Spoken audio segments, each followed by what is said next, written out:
자, 다음 나가겠습니다.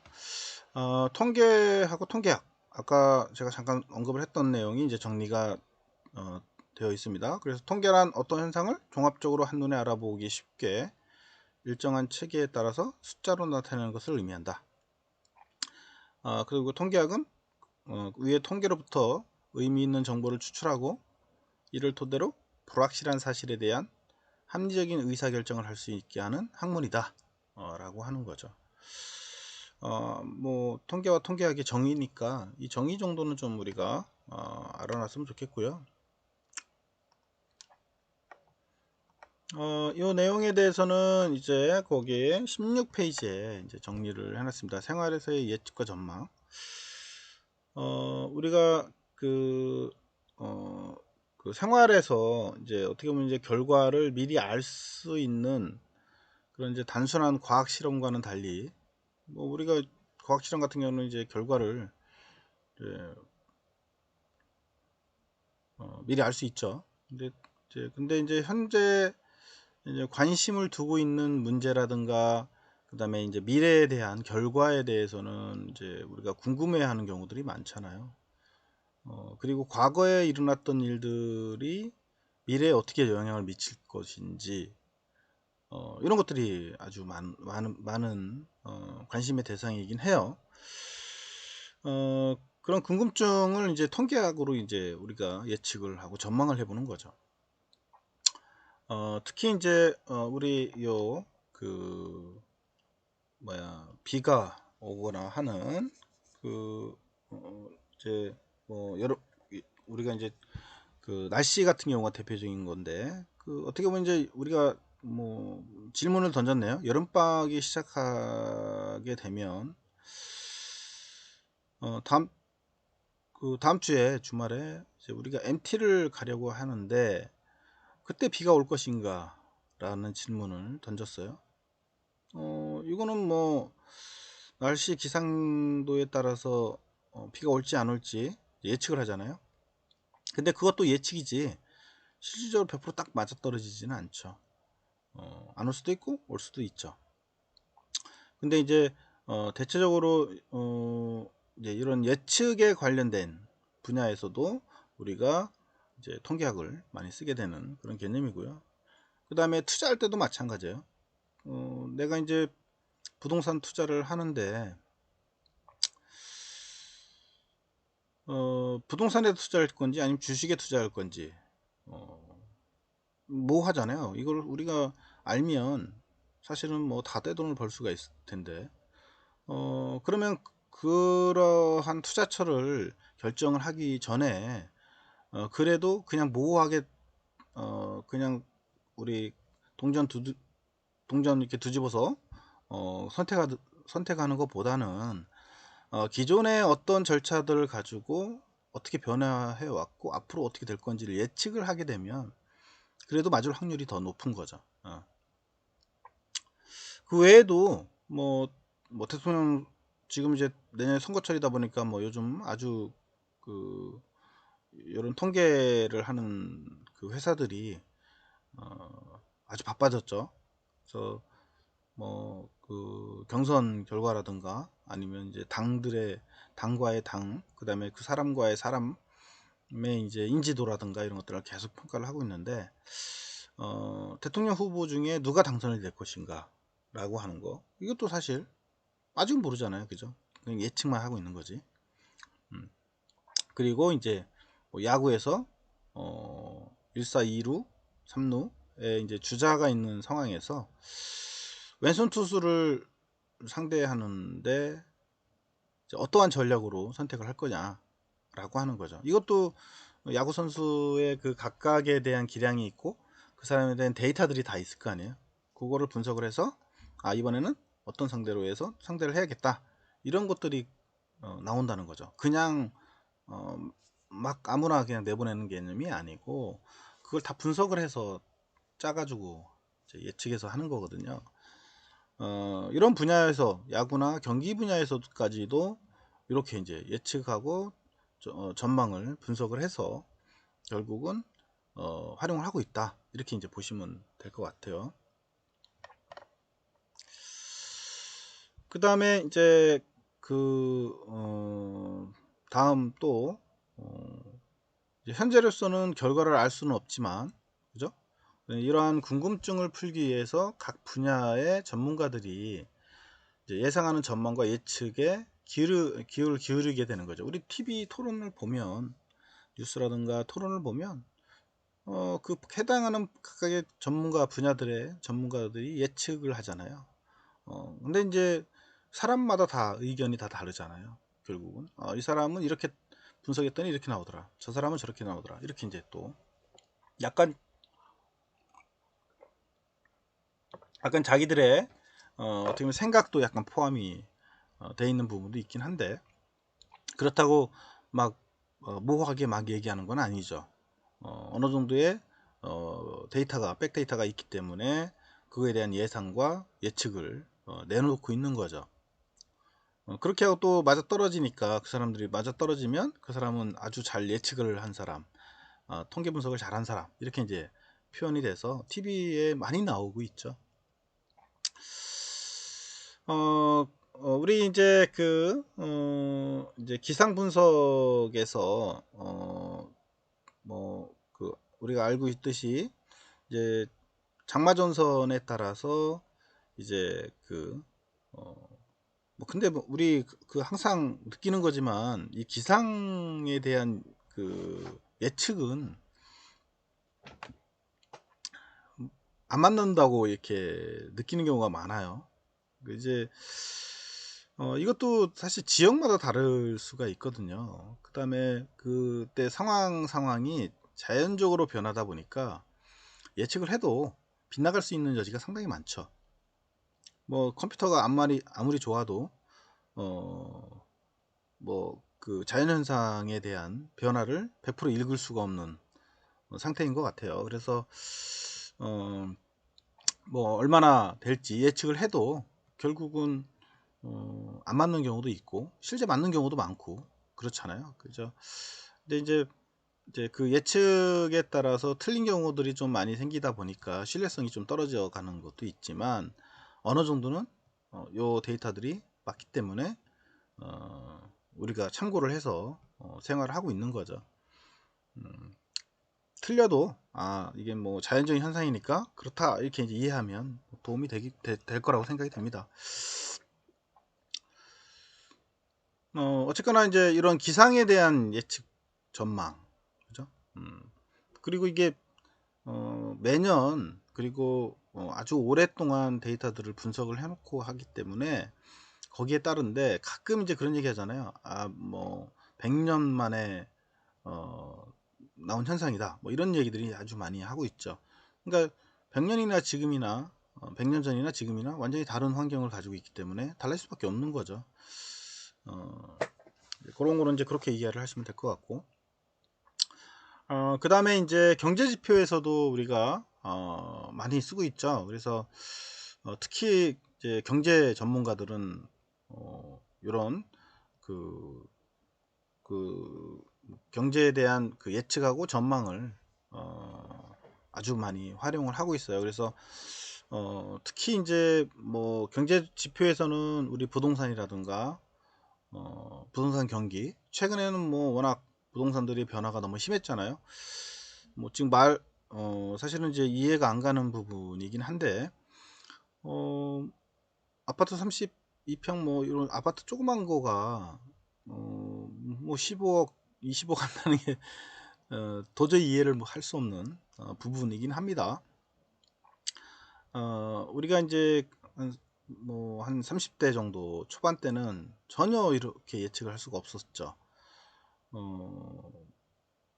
어떻게 보면 이제 그때 당시에는 적정한 가격과 그 다음에 노력을 하면, 뭐 물론 그때도 비싸긴 했었어요. 20년 전 10년 전에도 아파트 값은 비싸긴 했지만 실질적으로 최근에 들어서 그 변화의 폭이 상당히 큰 거죠. 그리고 우리 실생활에서 벌고 있는 그 상태보다도 더 많은 변화를 갖기 때문에 문제가 생긴 거죠. 근데 이제 이거는 언젠가는 다시 제자리를 찾아가지 않겠냐, 라는 저 개인적인 생각을 갖고 있습니다. 왜냐면 비정상적인 지표이기 때문에. 그래서 이제 그런 것도 사실은 이제 경제 분석지를 보면 이렇게 그때 상황마다 어, 중간중간에 변화되는 뭐 정책들이 나오잖아요. 그 정책들에 따라서 이 변화폭이 이렇게 다 이제 달라지는 곡선을 만들게 되죠. 근데 이거를 이제 그냥 글로 쓰거나 이러면 이게 잘 눈에 안 들어오잖아요. 근데 지금 저 도표를 보면 현재 왜 그때 당시에 고점을 찍었고 또 저점으로 내려왔고 이런 것들에 대한 지표가 이제 명확하게 우리가 알 수가 있는 거죠. 그 다음에 경기 부양책은 어떤 걸 썼고 이런 것들에 대한 변수들이 다 존재했을 텐데 그런 것들에 따라서 어떻게 가격 변동과 주요 정책에 따라서 변화가 됐는지 이런 것들을 우리가 파악해 볼 수가 있어요. 이거는 아마 이제 다음 정권이 바뀌게 되면 그 정권에서도 아마 분석을 할 거예요. 왜 이렇게 많이 변화했는지. 그리고 이제 경제 지표에 따라서 많이 폭락하거나 이렇게 할 수도 있죠. 아마 IMF 때인가요? 그때는 집값들이 뭐 거의 한 3, 40% 정도 떨어졌었죠. 뭐 일본 같은 경우는 뭐 50% 이상으로도 떨어지기도 했고요. 그러니까 어떻게 보면 일본의 그런 모델을 따라가고 있는 것 같긴 해요. 우리나라도 뭐 한 10억짜리가 반절 정도 내려와야 맞는 가격대거든요. 비정상적인 가격대로 지금 형성이 되어 있긴 한데 이게 이제 하루아침에 떨어뜨리기는 어려우니까 이제 그런 IMF나 이런 현상이 일어나지 않는 이상은 한 번에 떨어지기는 쉽지는 않다라고 이제 보고 있어요. 어쨌거나 이러한 이제 경제 지표에 대한 가격 변동률, 그러니까 부동산에 대한 가격 변동률이라든가 이런 것들을 이제 주요 정책에 빗대서 이제 분석을 하는 그리고 앞으로 경제가 좋아질 건지 나빠질 건지도 예측하거나 부동산 가격이 또 올라갈지 내려갈지 이런 것도 예측을 이제 하는 그런 분야들이 될 거다 이렇게 보시면 될 것 같습니다. 그 다음에 뭐 이제 대통령이죠. 대통령의 당선이 이제 어떻게 될 거냐라고 하는 예측인데 뭐 책의 17페이지에 보면 박근혜 때하고 이제 문재인 정부 때 나왔던 지표로 해서 이제 보여준 것 같아요. 그래서 여론조사 전문기관 K사는 그러니까 여기 보면 이제 여론조사 전문기관 이렇게 나와 있잖아요. 그래서 결국은 이런 여론조사를 하는 전문기관이 있고 거기에서 이제 조사를 해서 어떤 사람이 될 건지 예측을 하거나 이렇게 이제 할 수 있는 거죠. 근데 이것도 예측이지 사실은 다 뒤집어서 까봐야 확실히 이제 확정이 되잖아요. 이런 경우 많아요. 뒤집어지는 경우도 많이 있죠. 예측을. 그거는 이제 이 조사 과정에서 어떻게 보면은 이제 100% 신뢰성을 갖지 않기 때문에 그래요. 뭐 100%라고 신뢰성을 갖는 경우는 존재하지 않잖아요. 거의 이제 신뢰 수준이 표본 오차가 존재합니다. 그래서 뭐 주로 플러스 마이너스 3% 포인트라고 이렇게 이제 얘기를 하긴 하는데 100%라고 하는 건 존재하지 않죠. 그래서 그거에 대한 플러스 마이너스 어느 정도의 변화 폭을 가지고 이제 얘기를 하게 됩니다. 왜냐면 뭐 바뀔 수도 있으니까. 그렇죠? 그래서 이제 그 대통령 미국 같은 경우 거기서도 마찬가지예요. 여기서도 미국도 사실은 누가 될지 예측을 못 하잖아요. 어디서는 트럼프가 될지 바이든이 될지 몰랐었거든요. 그래서 어쨌거나 트럼프가 압도적으로 많이 어, 이제 그 나타나거나 이래도 뭐 역전될 수 있는 거가 이제 생기긴 하는데 어쨌거나 이 통계 자료를 보면 누가 될지를 이제 거의 이제 알 수 있는 그래서 예측하고 전망을 해볼 수 있는 그런 결과가 나오더라라고 하는 거고요. 자, 그 다음에 이거는 이제 우리가 프로젝트로 나오다 보니까 얘가 지금 이제 위에 올라가 있는데요. 책을 좀 보도록 하시면 될 것 같습니다. 저는 이제 요거는 잠깐 지웠다가 올리도록 할게요. 통계와 통계학 그리고 이제 의사결정인데 어떤 문제에 대한 예측과 전망을 하기 위해서 기본적으로 데이터가 필요하다. 야, 데이터, 여기 이제 데이터라는 용어가 나오네요. 모든 분야가 이 데이터 때문에 사실은 음, 어, 그 데이터의 중요도, 그 다음에 데이터를 모집하기 위해서 데이터가 아주 필요하기 때문에 그 데이터를 모집하는 데 집중을 하고 있죠. 뭐 모든 분야가 다 그런 것 같아요, 이거는. 그리고 요 데이터가 결국은 이제 큰 돈이 되고, 그렇죠. 그래서 만약에 여러분들이 어, 이제 회사를 만든다라고 하면, 요즘 플랫폼 사업들이 많잖아요. 그 플랫폼 사업에 이런 데이터를 획득을 할 수 있는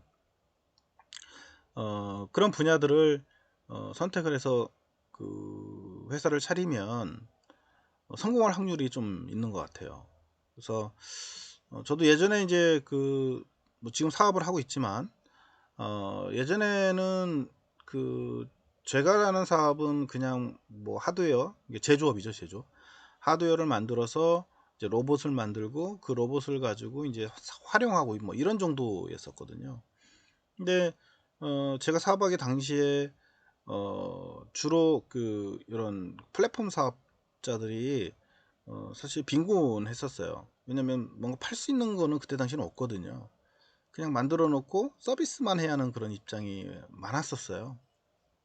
근데 우리는 물건을 제조를 해서 팔았잖아요. 그 파는 입장과 데이터를 이제 이용을 해서 서비스를 하는 입장이 이제 나눠져 있던 때였었죠. 근데 그 데이터가 한 10년, 20년 후에는 아주 큰 돈이 됐습니다. 저보다도. 저희 회사는 발전이 뭐 몇억 대 정도 이렇게 발전했다라고 한다면, 그런 데이터를 기반으로 했던 회사들은 몇천억 이상, 몇백억, 몇천억 이렇게 이상의 회사가 돼버렸어요. 별것도 없었는데, 그죠? 그러니까 지금도 마찬가지예요. 지금도 플랫폼에 연동될 수 있는 그런 데이터를 획득할 수 있는 그런 분야의 사업을 하게 되면 카카오나 네이버나 이런 데 연동시켜서 뭔가 그 데이터를 활용할 수 있는 분야가 된다면 아마 많은 투자를 받을 수 있는 그런 힘을 갖게 됩니다. 그래서 사업할 때도 잘 생각을 해야 하는 것 같아요. 저는 이제 최근에 들어서 이제 이거 많이 느끼기 때문에 예전에 사업할 때 좀 그런 분야를 좀 사업했으면 하는 생각이 좀 들더라고요. 그리고 어쨌거나 우리가 이제 그 얘기는 뭐 데이터가 그 정도 중요하다라고 하는 거를 이제 설명을 드리는 거고요. 그런 데이터들이 이제 우리 일절, 첫 번째로는 이제 우리 기간별 날씨 예측, 그러니까 기상 상태라든가 변화에 대한 데이터, 뭐 그다음에 스포츠 감독이 새로운 작전을 짜는데 상대팀의 전력과 선수의 데이터를 분석을 해서 하는 경우, 그다음에 선거 결과를 예측을 해서 여론조사, 설문조사의 데이터를 가지고 활용하는 경우, 뭐 이런 것들이 데이터가 다 필요한 거죠. 근데 사실 이런 거는 특수한 데이터들이고요.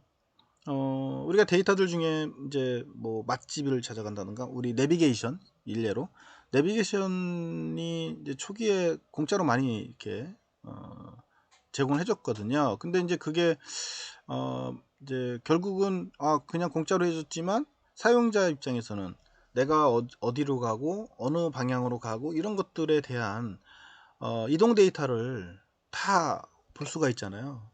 그러니까 그 하나만으로도 큰 가치를 이제 갖게 되는 거죠. 그 다음에 맛집을 찾아가는 맛집 웹사이트라든가 이런 것들도 마찬가지예요.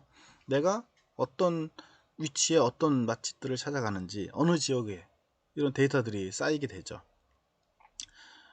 그래서 이제 또 뭐 식사 먹는 것들, 그리고 어떤 거를 주로 먹는지, 뭐 이런 것도 데이터가 분석이 되잖아요. 그래서 아주 큰 회사들 같은 경우는, 체인망을 가지고 있는 회사들은 그 데이터를 분석을 하거든요. 이 사람이 언제 어디에서 어떤 걸 먹고 있고, 뭐 그 데이터들을 활용해서 이때는 이런 음식들을 많이 준비를 해야겠다, 영업을 해야겠다, 이런 이제 데이터들이 만들어지게 되죠. 그래서 모든 분야들이 이런 데이터를 가지고 추측을 해서 그 다음에 의사결정을 하게 되더라 라고 하는 거죠.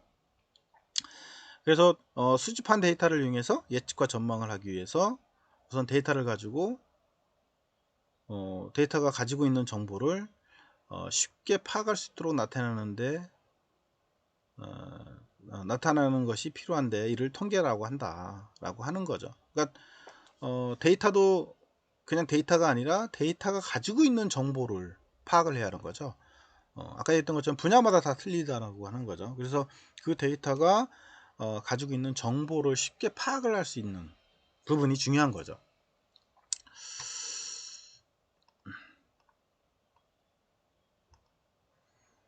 그래서 그런 이제 데이터를 이렇게 이제 데이터가 상당히 많다라고 보는 거죠. 이 쌓여 있어요. 근데 이거 쌓여 있는 것만 가지고 중요한 건 아니에요.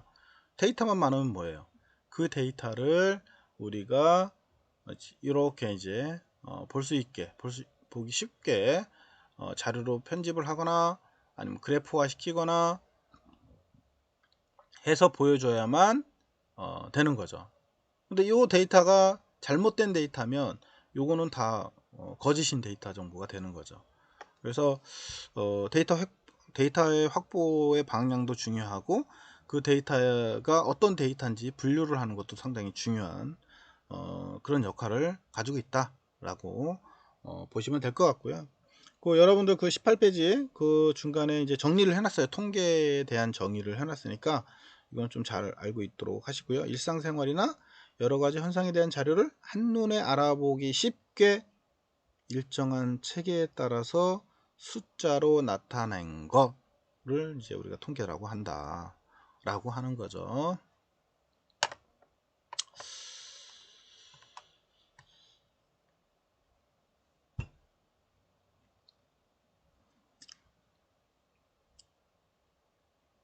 그래서 예측에 있어서 객관적인 데이터보다는 개인적인 경험이나 직관적인 방법이 사용되기는 하지만 예측이란 미리 불확실성을 줄이고 그 다음에 의사결정에 필요한 정보를 얻어내는 거다. 그래서 기업은 뭐 분야마다 틀리고 그 다음에 부류마다 틀리기 때문에 기업에서 사용되는 데이터들은 의사결정을 내리기 전에 국내외 시장 상황을 예측하는 것이 필요로 한다는 거죠. 그 다음에 국가는 경제 위기를 벗어나기 위해서 거시경제의 정책의 우선 순위를 어디에 둘 건가를 판단하거나 뭐 이런 것들이죠. 이것도 뭐 기업에서도 사실은 시장 상황을 판단하는 예측도 중요하지만 기업 자체에서 또 필요한 예측을 해야 하는 부분도 많이 있잖아요. 그죠? 국가도 마찬가지고. 그러니까 이제 한 가지 일례만 들은 내용이니까 참고로 보시면 될 것 같고요. 그래서 어쨌거나 이런 이제 문제들에 대해서 전문가들의 전망과 예측을 토대로 이제 내가 의사결정을 내리려고 하는 부분에서 많이 활용을 한다라고 이렇게 보시면 될 것 같고요. 그래서 문제에 대한 전문가들의 전망과 예측을 토대로 이제 의사결정을 내리는 부분을 정리를 좀 해놓은 겁니다. 그래서 날씨에 관련된 부분 거기 표 19페이지에 일정을 확정을 할 때 그죠? 그때 날씨는 이제 확인을 해야 하는 거죠. 그리고 기상 상태와 변화 데이터는 그거죠. 그리고 전망과 예측은 다음 주말에 30도 이상 넘는 고온 현상이 지속될 것으로 전망한다. 그걸 가지고 이제 판단해야죠. 그래서 우리 과 대표가 주말에 이제 MT의 일정을 확정하고 학생들한테 통지를 하는 거죠. 근데 이게 안 맞아가지고 비가 와서 못 가는 경우도 있죠. 그 다음에 이제 스포츠 같은 경우도 마찬가지예요. 전략 선택을 하기 위해서 문제를 제시하고 그 다음에 이제 데이터는 상대팀에 포함한 경기 기록을 분석을 하는 거죠. 그리고 전문가 예측은 여러 상황을 볼 때 대타 작전이 성공할 가능성이 높다고 예상을 하는 거죠. 저 상대팀이 나왔기 때문에 저 사람이 나왔기 때문에 이거는 누구를 써야겠다. 그래서 감독이 대타 작전을 이제 지시를 하는 거죠. 투자도 마찬가지죠. 투자 결정을 해야 하는데 내가 어디다 투자할지를 모르는 거죠. 그래서 경기 변동 상황을 확인하고, 그리고 올해 부동산 경기가 나아지기 어렵다고 전망을 이제 예측을 하는 거죠. 그리고 경영자는 부동산보다는 주식이나 다른 투자처를 찾아서 투자를 해야 한다. 이렇게 이제 결정을 할 수가 있는 거죠. 정치도 마찬가지예요. 선거 당선을 이제 보기 위해서 여론조사를 하는 거고요. 데이터가. 그리고 지지율 변동의 지지율이 오차 범위 내에 드는 이제 박빙의 승부가 예상이 된다. 그리고 각 후보자는 선거 당선을 위해 상대방과 차별화된 전략을 마련한다 라는 거죠. 이게 지금 우리 민주당의 이낙연 후보하고 그다음에 이재명 후보가 이런 뉴스에 많이 나오잖아요. 이게 해봤더니 이재명 지사가 높더라. 그래서 이제 이낙연 후보가 다시 차별화된 정책과 전략을 마련해서 역전할 수 있을까? 뭐 이런 뉴스에서 막 용어들이 나옵니다. 그게 바로 이제 이런 지지율의 변화, 그 다음에 각 지역의 판단을 해서 결국은 이제 다시 어떻게 역전을 시켜볼까, 이제 이런 걸 예측을 해보려고 하는 거예요. 그러니까 이 부분들이 다 그 부분에 포함되어 있다고 보시면 될 것 같아요. 자, 그러면